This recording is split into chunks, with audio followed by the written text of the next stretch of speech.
It's Raymu here. It's Marissa here. Hey Raymu. Do you know about that scary story I saw on the internet recently? There's a rumor that 17% of young people born in the 90s in China are already dead. What? Are you kidding me? Wait, isn't that scary? Yeah, I thought it was a conspiracy theory at first too. The testimony of the costume shop staff and the accusations of the doctors all seem strangely realistic. It's actually scary that it's not even making the news.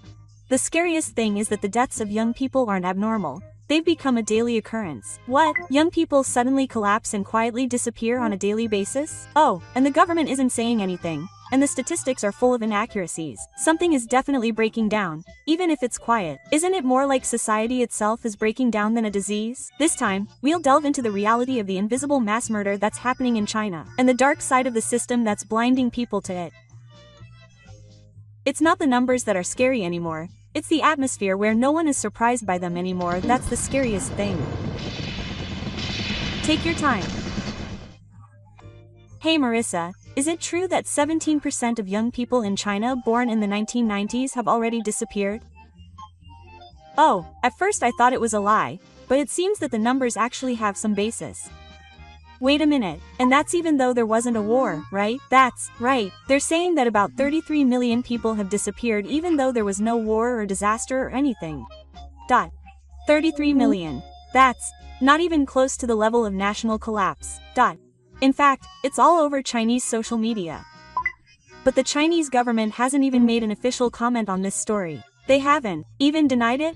Why not? Oh, they're just completely ignoring it. That's only making people more suspicious. Apparently the numbers are based on a reverse calculation from the population estimates of the Chinese National Bureau of Statistics. What do you mean by reverse calculation? The population born in the 1990s was about 188 million.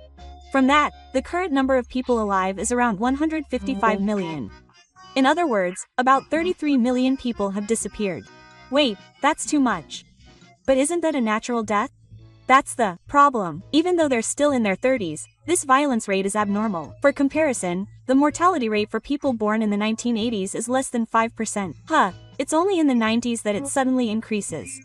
And it's said that most of these scenes are sudden deaths. Apparently, the pattern is that people suddenly collapse without warning and don't die. Is it something to do with the heart or brain? Yes. For some reason, heart attacks, cerebral hemorrhages, and cerebral infarctions are particularly prevalent. But aren't those things usually something that older people get? You'd think so, right? That's exactly why this is abnormal.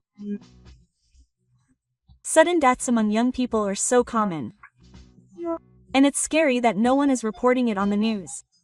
The silence of the media is only adding to the anxiety. It seems like only the testimonies on social media are telling the truth. I was just wondering, aren't these things fake news? If they were just random people, they wouldn't match up this much. People from different regions and ages are giving similar testimonies. Does that mean the same thing is happening nationwide? Well, that's a high possibility. The story about the costume park also matches. There are multiple testimonies that the number of young people's bodies is increasing too much. But why isn't everyone making a fuss about it when it's more than that? They can't make a fuss. In China, topics like that are immediately deleted. Because of the inspection system, even using social media is dangerous. Does that mean the entire country is trying to cover it up? The fact that there's no abnormality is proof of that. The numbers are abnormal, but the country refuses to acknowledge it. That's the most creepy thing about it. That's why we all need to dig up the facts. I see. It feels like an invisible war. That's right, Marissa. Are those testimonies on the internet true? Apparently, there are also people who say that several of their friends have died. There have already been quite a few posts about it. For example, a person born in 1995 said that 2 out of 54 of their junior high school classmates have already died. Aren't your junior high school classmates still in their early 20s? Isn't that a bit too early? Yes. And it wasn't just 1 or 2 people. There was someone who said that 12 of their acquaintances born in the 90s had died. The causes were all over the place, from illness to suicide to alcohol addiction to unknown causes. That's not just a coincidence. The staff at the virtual funeral said so too. The number of bodies of people under 30 has tripled. This isn't just a specific region, but a nationwide trend. Isn't a tripling of the virtual number a social anomaly? That's why people on the Chinese internet are saying that these infidels have become a part of everyday life. Does that mean that it's not about who died, but about which age group was more prevalent today? That's right. It's like a society where young infidels have become the norm, with people in their 30s being the most prevalent, or young people working the night shift. No, that's too much. Just imagining it makes me shudder. A funeral director said that recently, the number of bodies under 30 has been overwhelmingly higher. What's more, many of them were apparently healthy young people. People who would normally be able to take a long time suddenly die, right? Oh, and in many cases, there was no prior health condition, and the day they collapsed was their last. Isn't it like their life suddenly switches off? One virtual staff member said, "You might be the next one to be brought in." Yes, that's not a warning, it's a premonition. In fact, the phrase, "suddenly is no longer news," is trending on Chinese SNS. In other words, it's not that rare anymore. It's terrible. What kind of society is it where people die? It's become a daily occurrence, not an anomaly, for young people to die. That's proof that society is starting to fall apart. By the way, are the refrigerators in the dark rooms still full? Apparently, in some years, you can't even make a virtual reservation. Apparently, the number of bodies has increased so much that there's a waiting list. Wow, just hearing that gave me goosebumps. A virtual traffic jam. Even funeral homes are screaming. The night shifts are almost always changing. It used to be mostly elderly people, but now it seems like most of them were born in the 80s and 90s. Wait, isn't that a generation that's completely disappearing? According to one staff member, most of the bodies that come in at night are young people who collapsed on their way home from work. It's a combination of black labor, overwork, stress, and disparities in medical care. It's like society is killing people. This isn't just old people anymore. Some people say that society as a whole is pushing young people into a corner. And the fact that it's not reported means that the voices of those who are suffering aren't being heard. That's right. If it weren't for SNS, no one might have noticed this reality. That's why there's a growing movement online to speak out. Someone needs to record the disbelief of young people and pass it on. Yeah, it's because it doesn't show up in the statistics that it's meaningful to speak out. Hey, but aren't doctors or experts saying anything? Why aren't there any reactions even though the number of sudden deaths among young people is increasing? Actually, recently, Stones have started secretly ringing the bell on SNS. Since they can't speak out openly, many of them post anonymously or on their personal accounts. Wait, are even doctors speaking out in secret? That's scary. For example, a doctor working at a hospital in Beijing said, "The number of young people being rushed to the hospital by ambulance is increasing." What's more, the video was deleted immediately after it went viral on social media. Wait a minute. Isn't that exactly the inconvenient truth? That's right. Speaking out itself is a risk, which is the reality in China. But the fact that doctors are still speaking out shows how strong their sense of crisis is. They're risking their lives to speak out. It makes me think even more. A Chinese medicine specialist at a hospital affiliated with Peking University said, "The internal stress response that is unique to young people is being completely overlooked." Wait, what is internal stress? Is it different from normal fatigue? For example, long working hours, lack of sleep, poor nutrition, mental stress. When these things accumulate, the internal organs and blood vessels suddenly break down. When this affects the heart and brain, it manifests as sudden death. Oh, so that's why there are cases where people collapse without any relief. Furthermore, in China, there are many cases where young people don't go to the hospital. It's expensive, and young people just think they'll be fine. Yeah, that happens a lot. I too think headaches and chest tightness are just fatigue. But there are many cases where this carelessness ends up being fatal. There are also reports that 760,000 people die suddenly from heart-related causes every year. What? 760,000 people a year? That's more than 2,000 people a day? That's right. Furthermore, heart disease is the most common cause of sudden death. The fact that it's more common among young people is a crucial difference from before. In urban areas, the rate of brain diseases has also increased rapidly, and according to one report, it has jumped more than 1.5 times in 20 years. No way! It's increasing at that speed, it's abnormal. But the government doesn't provide such figures properly. Only fragmentary data is officially released, and details of the situation are not revealed. The current situation is that SNS is the only source of information. That means that correct information doesn't reach citizens. Yes, it is said that statistics in China are adjusted in a way that is politically convenient.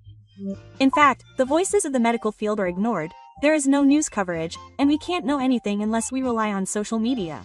It's all about information now.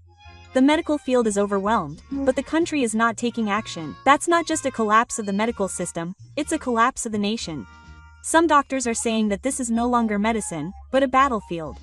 Anyone could collapse at any time. It's like a Russian roulette of life and death. Who can live in peace under such circumstances?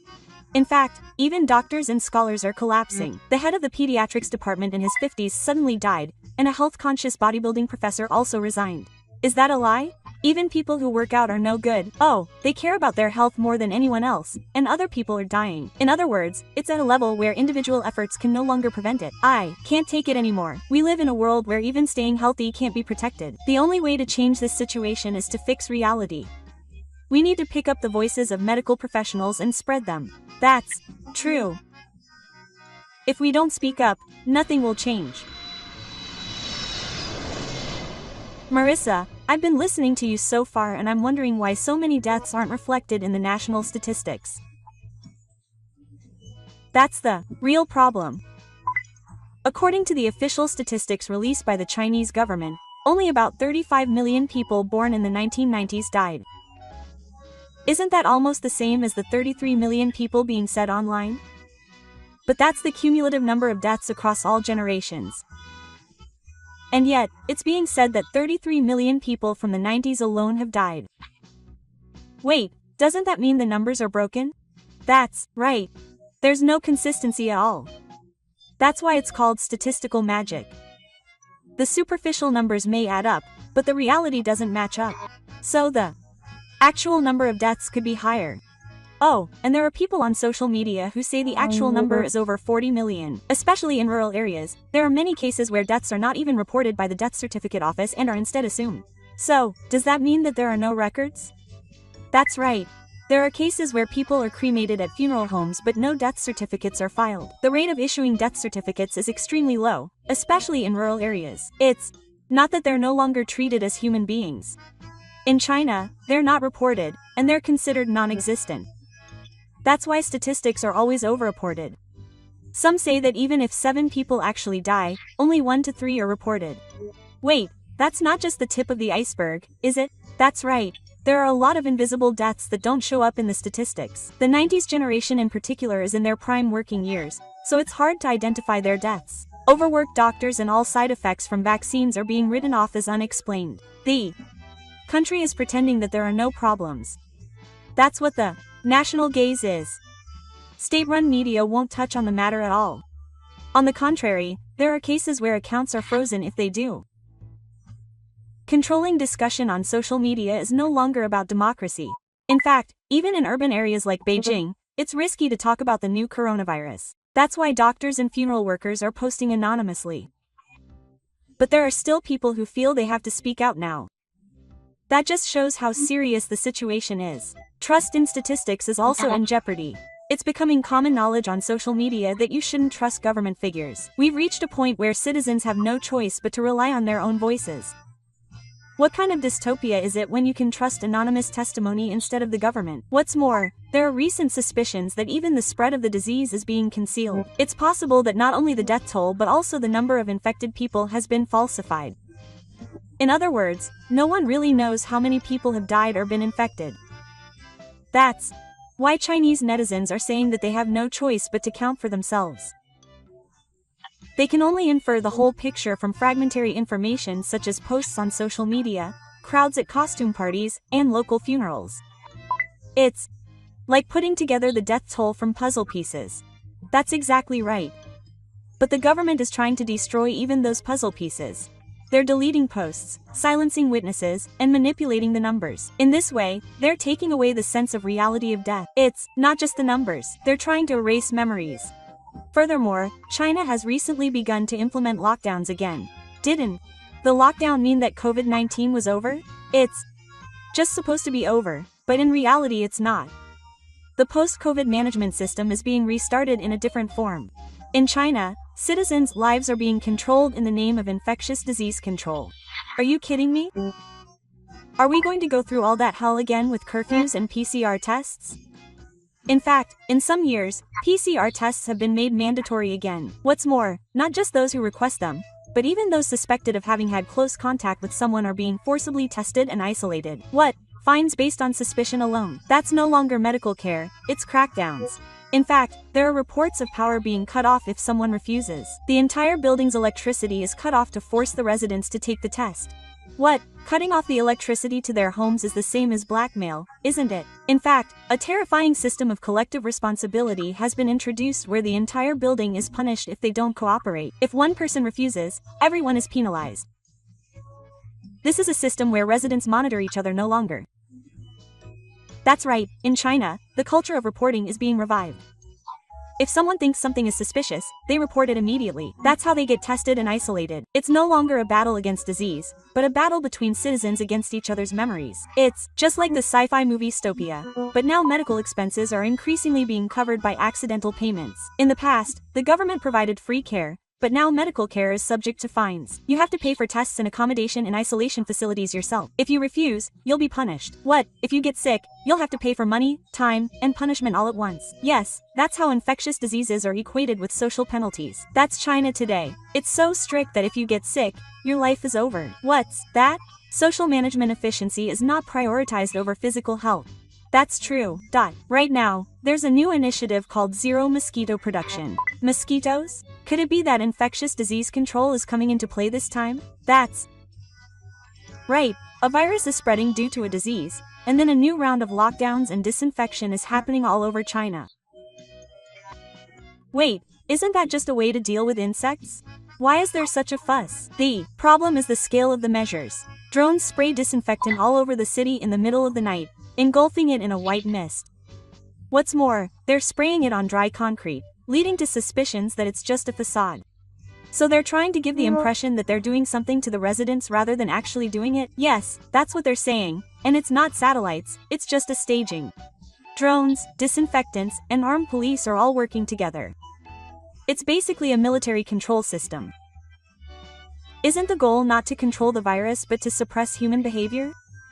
In fact, people on the Chinese internet are starting to say that the next step will be a lockdown. The future is fast approaching where disinfection activities will make it impossible to leave your home again. Hasn't it become more of a template for social control than a disease control measure? Yes, as long as there's a disease, the country will always have a legitimate reason to do so. As a result, freedom and privacy will gradually disappear. Perhaps the scariest thing isn't the disease itself, but a society that creates disease. You'd think so too. The real fear is that control will become a part of everyday life. And no one will question it anymore. By the way, Marissa, is the Gunyahotei virus really that dangerous? On its own, it's a fever-inducing virus that you get infected by being bitten. The fever is high, but the infection rate is not that high. So why is such a large-scale response being taken? That's the problem. Chikungunya fever itself is not supposed to become that serious. In fact, in front of China, extraordinary measures are being taken, such as disinfecting entire cities and giving blood tests to all residents. Wait, doesn't blood tests mean that not only are they collecting information about the disease, but also personal information? There are actually concerns about this. There is a possibility that vaccination history, immunity data, and even genetic information are being collected. There are even rumors that this will form the basis for linking it to social credit scores. Isn't that no longer medical care, but completely surveillance society? Yes, they are integrating residents' biological information and behavioral management under the guise of infectious disease control. What's more, residents who refuse to comply are being punished with power outages. Oh, another power outage. Hasn't electricity become a tool of state punishment? And that's not all. If you refuse a blood test, elevators will be stopped, garbage collection will be stopped, and in the worst cases, you will be physically blocked. Wait, that's no longer medical care, it's not South Korea. Furthermore, drones are being used to spray chemicals at night, and residents are actually complaining of coughing and skin problems. It's said that instead of killing people's faces, they're also harming their health. No, wait. What's the point of excessive measures like that? The goal isn't to prevent infection, it's to show off. That's why so many people in the city are gathered in the same place in an unnatural way, and why dry roads are being sprayed with chemicals for no reason. It's completely staged. One SNS user said, "In this country, fear is the most effective means of control." Infectious diseases have become a fact of life, and civil liberties are being sacrificed. In other words, it's not the disease itself that's scary, but the way society responds when it does break out that's the scariest thing. That's exactly what a dystopian controlled society looks like. If you have a fever, your entire family can refuse to be tested, and their lives come to a standstill. Surveillance cameras and QR codes are all over the city. This is the reality of 2025. 2. Be honest. I thought the story of China was something that didn't concern me. But it's not like something like this could happen in any country tomorrow. That's right. Japan has experienced something close to a lockdown once, and similar management tools have already been introduced. It's just a matter of who uses them and how. So it's not that the tools themselves are dangerous, but that they can become hellish depending on how they're used. That's right, Reimu. What we should truly fear is not viruses or diseases, but the systems that use them to try to bind people. That's why we have to keep thinking.